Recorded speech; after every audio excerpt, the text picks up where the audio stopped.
Yo, thank you for joining. I really appreciate it. It's 9:31 a.m. Pacific time. It's December 30th, 2025. Let's begin. Marjorie suggests House Speaker Johnson is under direct orders from White House. Senator Marjorie Taylor Greene, a Republican from Georgia, suggested House Speaker Mike Johnson, another representative and Republican from Louisiana, under direct orders from the White House and doesn't truly lead House Republicans. Comments come after Greene, who is set to resign from the White House in January, had a public spat with Trump over the past few months as Trump took issue with the Georgia Republicans' push to release documents related to the investigations into deceased sex predator Jeffrey Epstein. Trump had withdrawn his endorsement of Greene and called her a traitor over their public feud. I want you to know that Johnson is not our speaker. He is not our leader, Greene told the New York Times as part of a lengthy interview. And in the legislative branch, a total separate body of government, he is literally 100% under direct orders from the White House, she continued.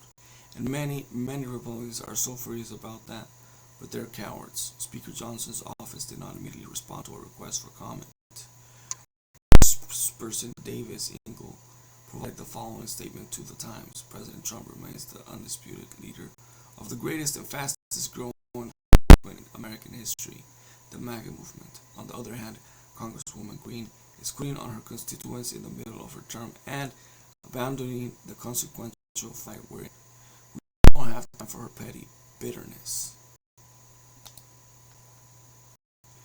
If other GOP lawmakers have directed their anger at Johnson in recent weeks, I think there's a lot of concerns about the way things have been handled the last several months. Starting with leadership, let this redistricting war break out, which is going to upend the districts of dozens of our members. And then the fact we just weren't here for 2 months. Representative Kevin Kelly, a Republican from California, told Fox News in December. And then the way that the House is really not in the driver's seat on a lot of the key issues around here. I think all of that is pretty frustrating to a swath of the conference. At Johnson over more personal issues, Representative Nicole Miliotakis, a Republican from New York, told Fox News Digital she believed Johnson was blocking her efforts to build a national women's museum, an effort she said had Trump supporting. I felt by the speaker in committee despite having 165 sponsors from both parties, Miliotakis said. Representative Greg Stoops, a Republican from Florida, meanwhile was angered earlier this month the way Johnson handled the National Defense Authorization Act.